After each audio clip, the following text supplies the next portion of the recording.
믿기 싫은, 아니 믿고 싶지 않은 소식이 지난 9월 14일 뉴스를 통해 전해졌습니다. 평소에 왜 작품에 안 나오나 했는데 저렇게 한 번에 훅 가버리면 최근 결혼한 오빠 및 홀로 계신 할머니는 너무 충격을 받으실 텐데 정말 사람 인생 죽으면 끝이니 허망하네요. 인생이 이렇게 의미 없게 끝나버리니 코로나블루로 우울한데 죽으면 인생 그냥 끝나니 참 우울합니다. 배우 오인혜가 14일 새벽 자택에서 심정지 상태로 발견되었고 끝내 의식 회복하지 못하고 숨졌습니다. 인천의 한 병원에서 치료를 받던 것 같던 배우 오인혜가 끝내 사망하게 되었는데요. 오인혜와 가장 친한 친구가 처음으로 발견했고 112에 신고했으며 오인혜가 전날부터 전화를 계속 받지 않아 이상한 생각이 들어 집에 갔더니 정신을 잃고 쓰러져 있었다고 하죠. 오인혜는 인천시 연수구 송도국제도시 자택에서 의식을 잃은 상태로 발견돼 심폐소생술 등 응급처치를 받으며 인근 병원으로 옮겨져 한때 호흡과 맥박은 돌아왔으나 의식은 회복하지 못한 상태였던 것으로 알려졌습니다. 경찰은 타살 혐의점이 없고 극단적인 선택을 한 것으로 추정한다고 전해졌는데요. 오인혜의 지인은 최근까지 의욕적으로 다양한 활동을 준비 중에 있었는데 왜 이런 일이 일어났는지 영문을 모르겠다. 그리고 저도 조금 전 배우 오인혜가 숨졌다는 이야기를 전해들었다. 현재 이내의 가족과 친구들이 장례를 준비 중인 것으로 알고 있다고 전했습니다. 오늘은 그녀가 왜 극단적인 선택을 할 수밖에 없었으며 사체에서 끈에 의해 압박된 흔적이나 과도한 멍이 발견되었는데 타살 의혹에 대해서도 알아보겠습니다. 오인혜의 나이가 향년 36세이고 아직 젊고 이쁜 나이인데 안타깝습니다. 살아생전 다양한 연기 역할을 하고 싶었지만 들어오는 배역이 노출이 심한 배역이라 아쉬웠다는 인터뷰가 마음이 아프네요.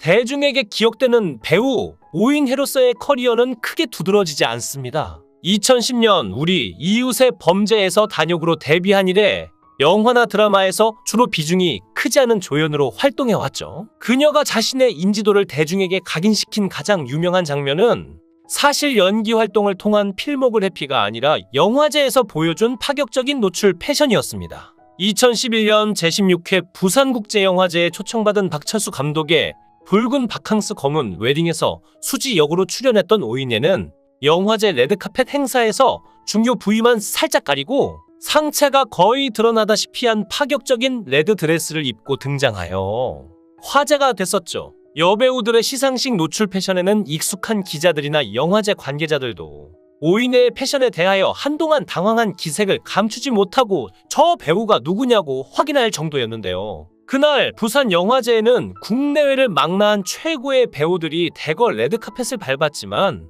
압도적인 스포트라이트를 받으며 주요 포털 사이트 실시간 검색어를 장악한 주인공은 단연 오인혜였죠. 예능 프로그램 풍문으로 들어쇼에서는 노출 연기로 화제를 모았던 배우들에 대해 이야기를 나눈 적이 있는데요.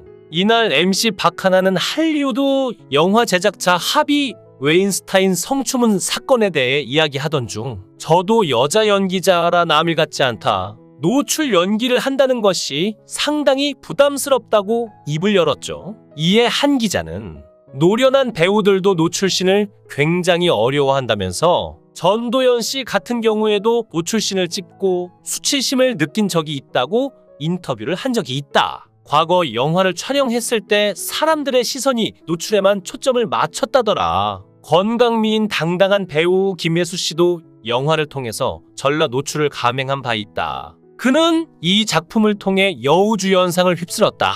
작품성이 있는 영화였고 노출에 대한 개연성이 있었지만 노출 장면을 찍기 위해 우황청심환을 먹고 전날 밤을 지새웠다더라고 말했습니다. 이어 노출 장면으로 연기 생활에 주춤한 스타들에 대해서도 언급됐는데요. 기자는 오인혜 씨가 주연한 작품을 여러 개 본 적이 있다. 연기를 참 잘하더라. 그런데 레드카펫의 이미지가 너무 강렬했고 노출이 많은 영화에 출연했기 때문에 이미지가 굳어져 버렸다라면서 현재 그는 생계를 이어가야 하기 때문에 할머니를 모시고 살면서 꽃집을 운영하고 있다. 수강생도 받고 수업도 하면서 굉장히 열심히 살고 있다고 전했죠. 기자는 영화 거짓말의 주인공 김태현 씨의 경우도 노출 이미지가 너무 강해서 후속작을 얻기 어려웠다. 역할 크기를 줄여서 작품 출연을 간간히 하다가 2007년 불교 방송 라디오 프로그램 진행을 했다. 그 이후 근황은 전해지지 않는 상황이라고 전했는데요. 이어 다른 기자는 미인의 이지연 씨 역시 2014년 8살 연상의 사업가와 결혼해 캐나다로 이민을 갔다는 소식이 마지막이라고 설명했습니다. 사실 오인혜가 입었던 드레스는 다른 시상식에서 이미 몇몇 여성 연예인들도 이미 착용했던 의상이었죠. 다만 다른 연예인들이 입었을 때와 비교하면 오인혜만큼 노출도가 심하지는 않았습니다. 의도적으로 의상핏을 조절하는 노출에 수위를 높였음을 보여주는 대목인데 결과적으로 유명세는 얻었지만 굳이 저렇게까지 해야 하나는 비판적인 목소리도 적지 않았죠. 오인혜의 등장 이후로 각종 시상식이나 레드카펫 행사 때마다 여배우들의 의상 수위가 상당히 올라가는 현상이 벌어진 것이 사실이었는데요. 경쟁적으로 아슬아슬한 의상을 착용하는 일부 여배우들로 인하여 노출 사고 등이 발생하는 경우도 잦아졌고 심지어 일부는 시선몰이를 위하여 일부러 노출을 감행한다는 주장 논란에 휩쓸리기도 했었죠. 이러한 젊은 여성 연예인들을 둘러싼 과도한 노출 경쟁을 두고 일각에서는 선정성 논란에 대한 비판 여론이 일기도 했습니다.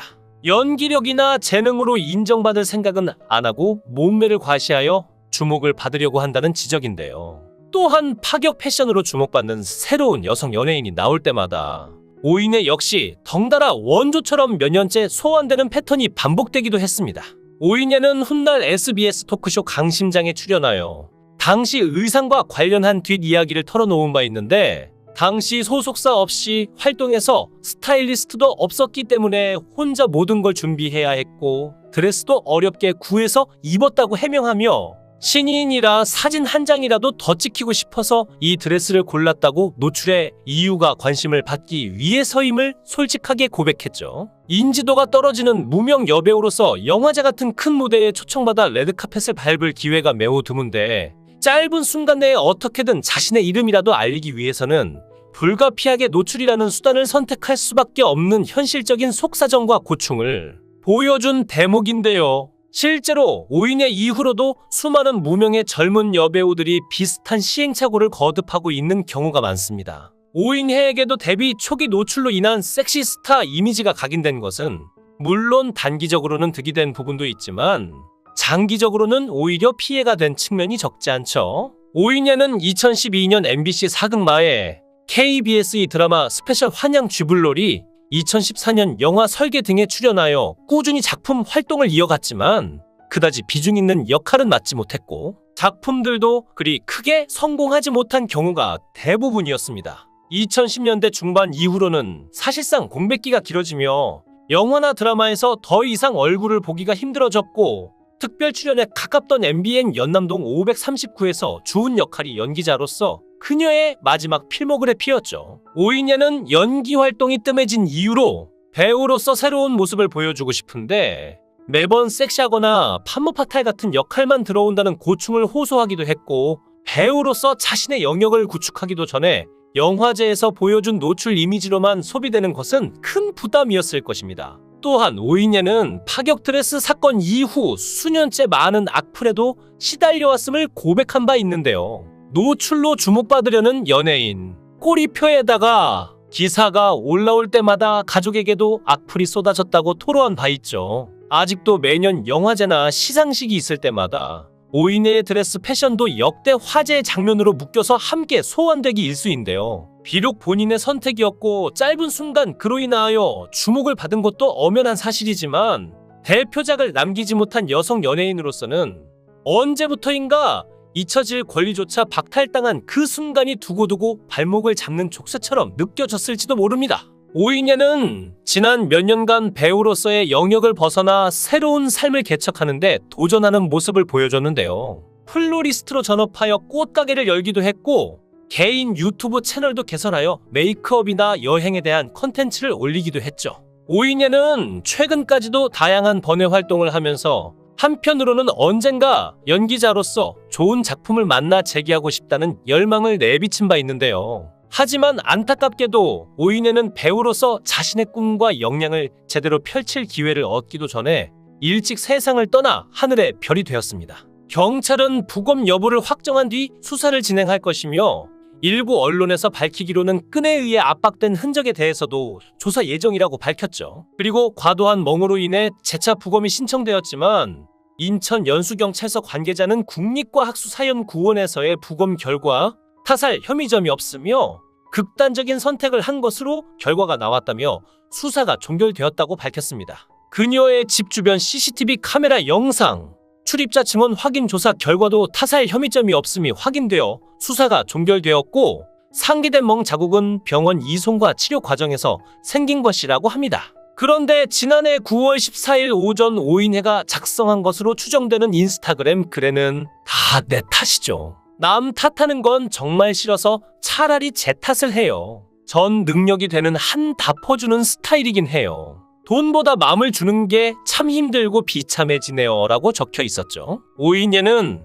보고 있겠죠. 절 몸뚱이 하나라고 표현한 그분, 왜 사랑한단 말 하나로 이해해달라고? 이건 범죄입니다며 누군가를 저격하는 듯한 뉘앙스를 보였습니다. 이어 오인혜는 보여줘야 할 것 같다. 혼내줘야죠. 끝까지 오만한 사람은 이렇게밖에 방법이 없는 것 같다며 A씨의 개인 소셜미디어 계정을 첨부하기도 했는데요. 이에 누리꾼들은 오인혜의 안타까운 죽음에 김용호와 A씨가 연관된 것이 아니냐는 의혹을 제기하고 있습니다. 30대 중반이면 한개인으로서나 배우로서나 한창 활약할 나이이지만 세상은 그녀에게 기존의 선입견과 편견을 벗어던지고 배우로서 존재감을 꽃피울 수 있는 기회를 주지 않았죠. 단지 노출로 잠시 주목받았다가 사라진 여배우라는 꼬리표로 한 사람의 커리어를 평가하기는 쉬울지 모릅니다. 그러나 오늘날도 자신의 꿈과 희망을 위하여 세상의 주목을 받아야만 하는 수많은 무명 연예인들이 비슷하게 겪어야 할 현실의 딜레마라는 점에서